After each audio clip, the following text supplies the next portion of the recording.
Hello everyone, this is Mr. Keppel, and this is PHYZR number 27, How Old is the Earth? This is from the Nuclear Physics chapter, and it's page number 8. In today's lesson, we'll be using some concepts from nuclear physics, such as the radioactive half-life, in order to determine the age of the planet we live on. Our first stop is to look at every single nuclide that can exist. On this chart, on the vertical axis, you have the number of neutrons. On the horizontal axis, the number of protons. And this chart basically shows you that if you take this many neutrons and this many protons, this chart shows you the half-life of that nucleus. As you can see, most of them are white in color, which means they are unstable and they do not exist. They're so unstable, in fact, that we've never been able to detect them. The blue colors are very unstable, the red colors are more stable, and then the dark red are the ones that are actually stable. We've discovered over 3,300 nuclides, but of these, only 338 exist naturally on Earth. The question is why? Why are so few nuclides found on Earth? I want you to think about that, and we'll discuss in a moment.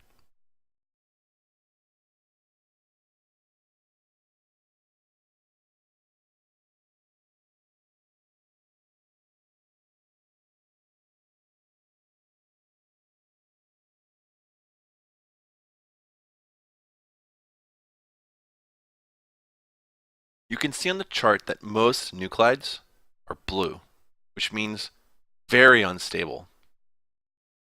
If these nuclides were to exist on Earth, they would immediately fall apart and transmute into something else which is more stable.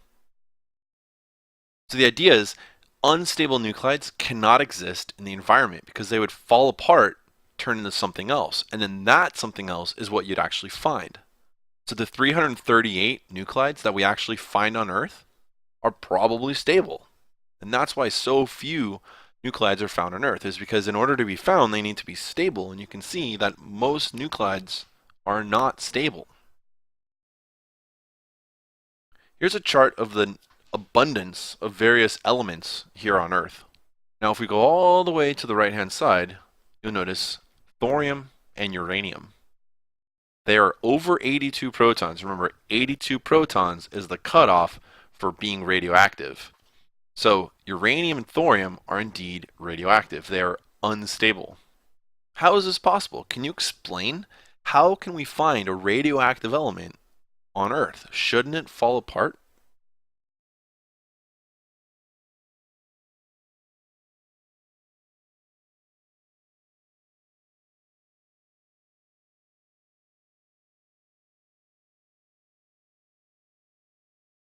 To answer this question, we need to zoom in on this upper part of the chart. You can see in the lower left-hand corner is where the stable nuclides are.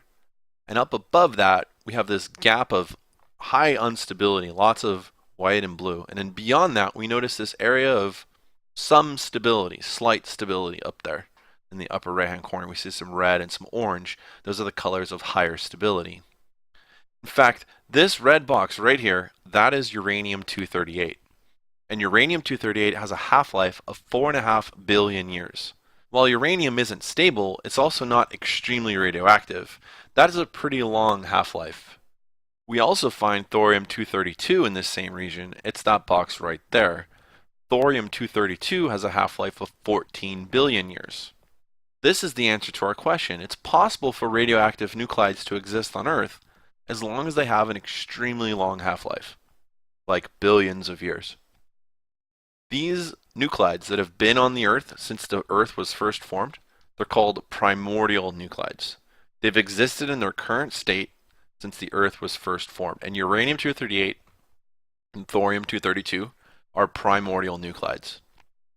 Yes, a lot of uranium-238 and thorium-232 nuclides have decayed since the Earth was first formed, but a lot of them are still here. They still haven't decayed yet because they have that very long half-life. So you'd think of all the radioactive nuclides that exist on Earth, that they would all have pretty long half-lives, right? Well, it turns out that is not the case. And let's look at carbon to show us this. Carbon-12 and carbon-13 are the stable isotopes of carbon. And then all the other isotopes of carbon are unstable.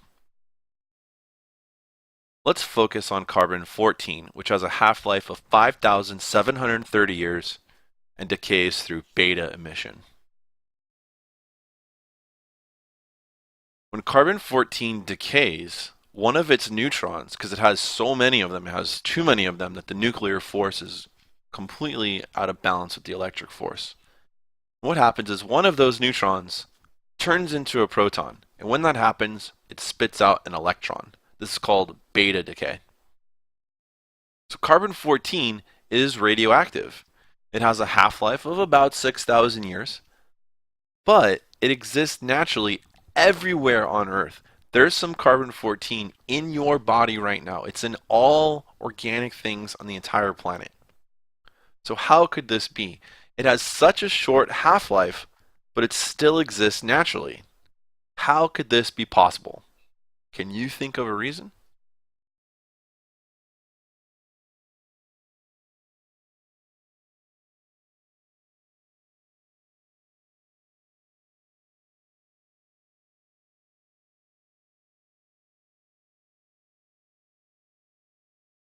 The answer is that there must be some event occurring in the environment which is creating carbon-14, and it's continuously creating it. And it turns out that that event is called a cosmic ray. Now, as you know, there's solar radiation from the sun, these high-energy protons that are ejected out towards the Earth anytime there's a coronal mass ejection from the sun. But what we haven't talked about before are galactic cosmic rays. These are high-energy particles, subatomic particles like the nuclei of helium or protons that are just bombarding the Earth constantly, and they come from outer space. They're actually created by supernovas. When they explode, they eject all these particles out into space, and we just happen to be in their line of fire.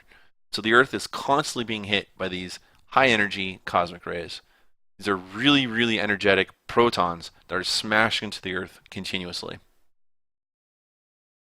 When a cosmic ray hits a molecule in the atmosphere, it creates an air shower. So here you see a diagram of a proton coming in and smashing into a molecule in the atmosphere and creating this cascade of all these particles that rain down on the Earth. Now what we need is we need to look at that neutron. That's the N right there. And if you have nitrogen-14 in the atmosphere, remember nitrogen is the most common, the most abundant element in the atmosphere of the Earth. And if a stray neutron smashes into a nitrogen-14 nucleus, it knocks out a proton and turns that nitrogen into carbon-14. This is how carbon-14 is created.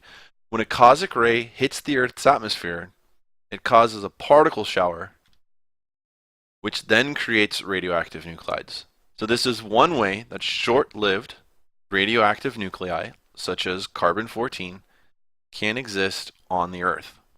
They don't all need to be long-lived or primordial like uranium and thorium. Some radionuclides have very short half-lives, and that's because they're constantly created by the environment, such as cosmic rays creating carbon-14. There's another way that short-lived radionuclides are created on the planet Earth. That's not done by cosmic rays. In fact, most radionuclides that exist naturally are created by this process. It happens when the primordial radionuclides decay.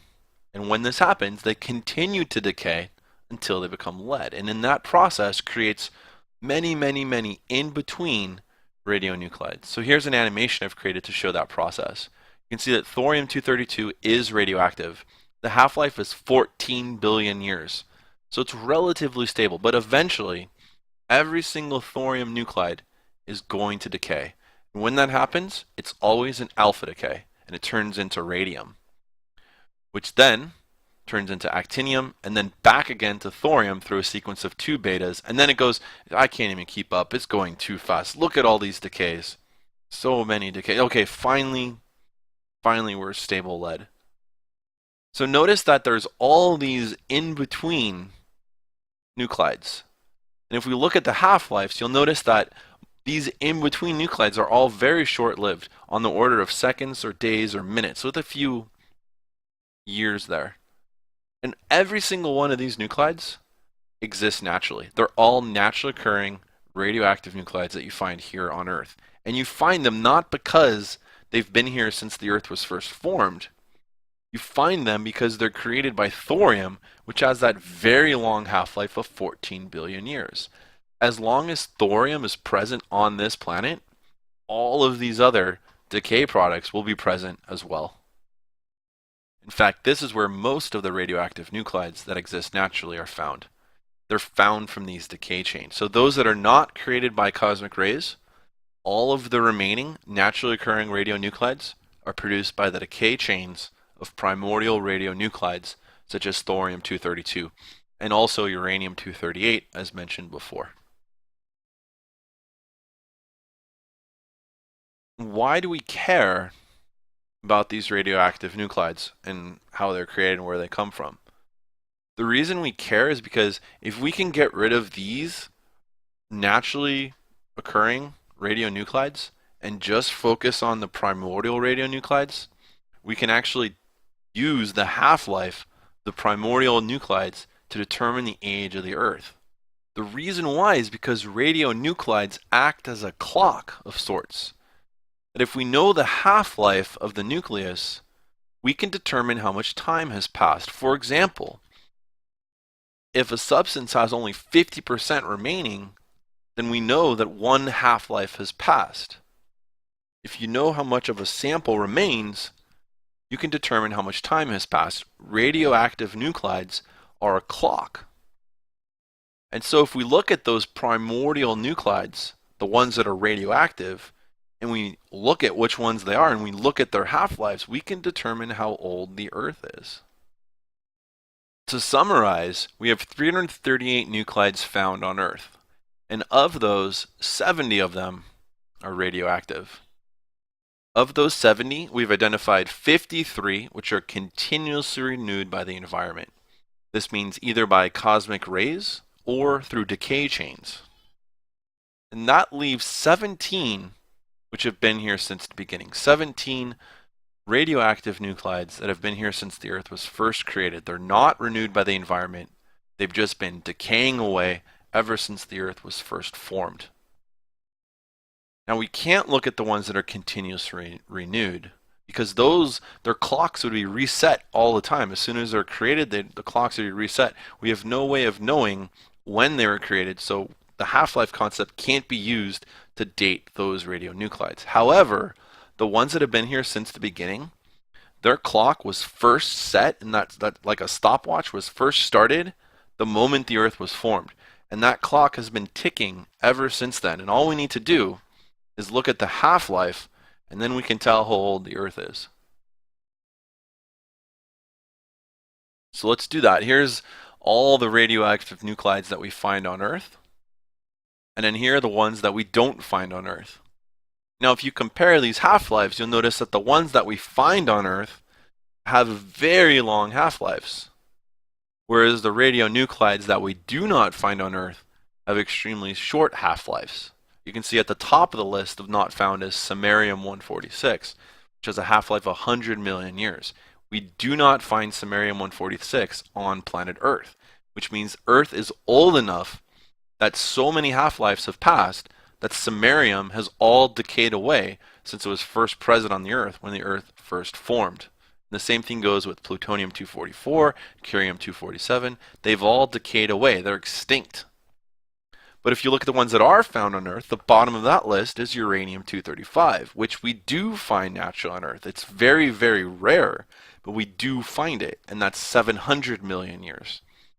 So these numbers sort of put a limit, a minimum and a maximum value at which the age of the Earth must be between. We know that the age of the Earth must be more than 1 billion years because uranium-235 is still found on Earth, whereas those other ones, samarium, they're not found at all. The Earth is very old. If you're having trouble understanding this concept, let's make it more visual. So here are those radionuclides we looked at on the previous page, starting with thorium-232 with a half-life of 14 billion years. Thorium-232 is very common here on Earth. You can see the orange line on the graph shows that as thorium decays, it takes many, many, many billions of years for it to disappear. The next is the red one, that's uranium-238. And then potassium-40 is the blue, uranium-235 in green, and plutonium-244 in purple. Now, what's important is that plutonium-244 is not found on Earth. Do not find it on this planet. It's not naturally occurring. Uranium-235 is found, but it's very, very rare. And then potassium-40 is also fairly rare. But uranium-238, thorium-232 are very, very common. So based on this information and based on the graph, I want you to try to find a point on the x-axis where the billions of years are, where if you drew a line on the x-axis, you would find a point in time that matches these abundances of these radionuclides that we find today. So in other words, estimate the age of the Earth. See if you can figure it out.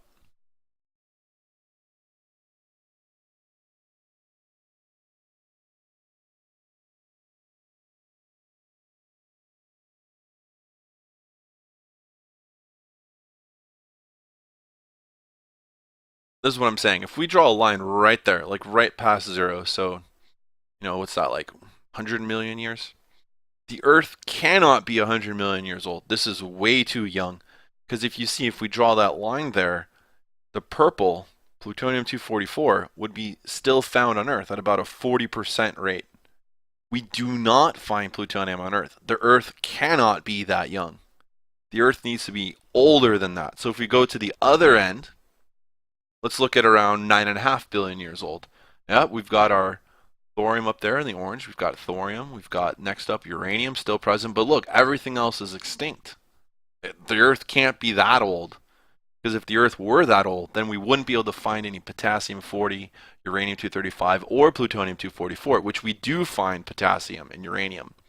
So the Earth is not less than 1 billion years old, and it's not more than 9 billion years old. So it's somewhere in between there. And it turns out that the scientifically accepted age of the Earth is right there, 4.5 billion years.